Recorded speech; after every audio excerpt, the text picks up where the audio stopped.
O'zingga qarab turib ham so'z demoqqa na ilon bor. Sevmay meni qiynagan sanam, sevgingizga ehtiyojim bor. Hislarimni paymol etdingiz, yuragimni uvol etdingiz.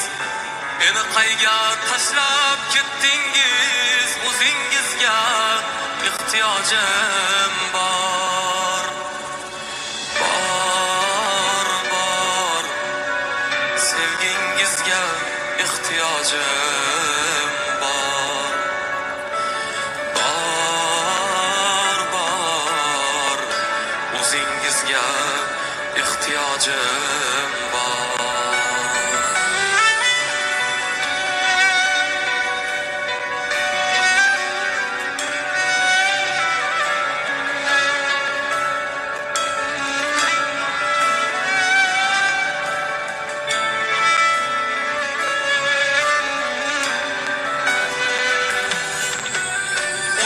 Shirin hayolingizni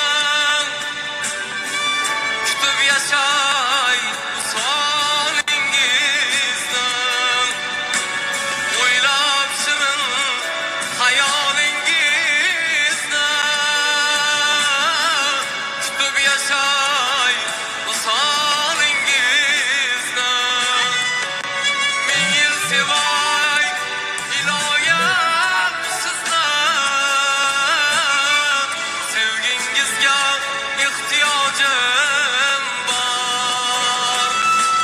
Ming yil sevay iloyim sizni, sevgingizga ehtiyojim bor.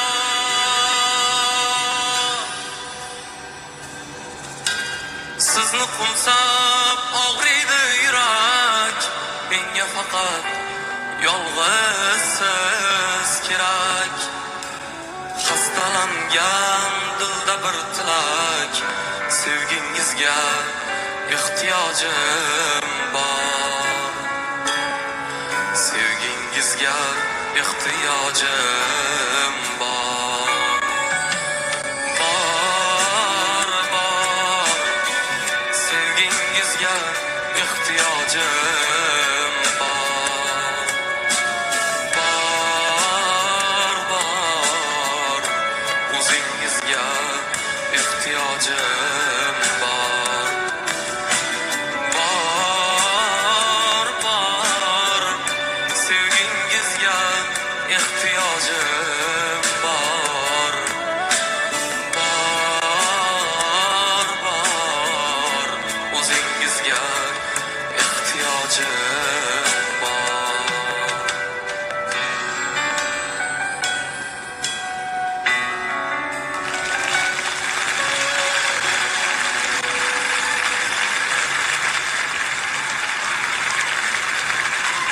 Mualliflik qo'shig'i bilan Yahyo G'aniyev, Shuhrat Zokirov marhamat.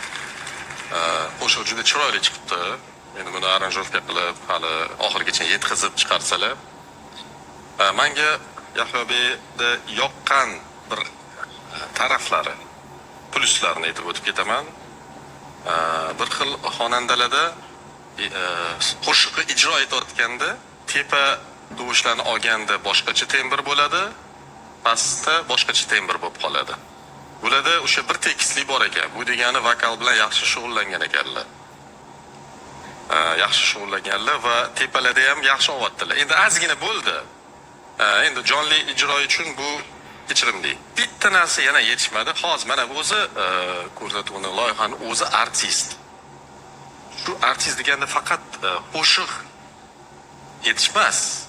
O'zini shu qanaqa ko'rsatishni ham bilish kerak. Lekin menga bularni o'sha aytganlar juda ham yoqdi. Rahmat. Davom etamiz. Dilnoza xonim Ismiyaminova marhamat. Menga to'g'risini aytsam juda ham qo'shiq yoqdi, juda ham ta'sirli, so'zlari juda ham kuchli. Lekin Yahyobek nimagadir oxirgi payt repetitsiya qilmayaptilar, kamdan kam qilyaptilar. Lekin o'zlariga bo'lgan ishonch juda ham zo'r. falishlarga kelsak, u jonli ijroda bo'ladi, o'zingizga bo'ysunmaydigan taraflar bo'ladi. Lekin Yahyobek nimagadir siz dangasa bo'lasiz, mashhur bo'lgan saris. Harakat qilyapman, ozgina kamchiliklarim bor. Shu o'zingiz aytgandek repetitsiya masalalarida ham to'g'rilashga harakat Endi mana bir xil talashib tortishadi. Endi talashib tortishni ham o'rgatamizmi sizga, ayting? Yo'q, to'g'ri aytyapsiz. Keyin imijlari ham o'zgargan. Hozir Azzakaga aytdim. Yahyobek juda ham молодец, shu anaqada keting, lekin ishlashni susaytirgansiz. Men sizdan ko'p natijalar kutaman. Zo'r narsalar kutaman, tushunyapsizmi? Siz insonlarni dardini xuddi o'zingizni dardingizdek kuylaysiz. Omad tilayman. Rahmat, Aziz Rajabov, marhamat. Albatta, Yahyobek har doim o'zini ovoz tembri bilan maftun qilib kelgan butun o'zini muxlislarini, qolaversa jyurilarni.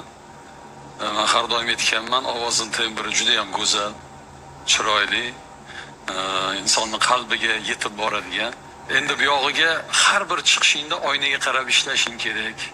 Balki ishlayotgandirsan ham. Har bitta so'zni ma'nosini o'zingni mimikang bilan. Qolaversa, yur bemalol, sahna katta-ku. Yur bemalol. Bu yerda sababi artistizmingga ham seni baho qo'yamiz-da biz. Chunki hozir ijroingga yaxshi baho qo'yganingizda artistizming past bo'lib qolsa, senga minus ketib qoladi. Keyin men har bir shu tigi san'atkor yigitlarimizga aytayapman. Trenirovkaga boringlar, bolalar, zalga boringlar. O'zingizlarni qomatinglarni chiroyli qilinglar.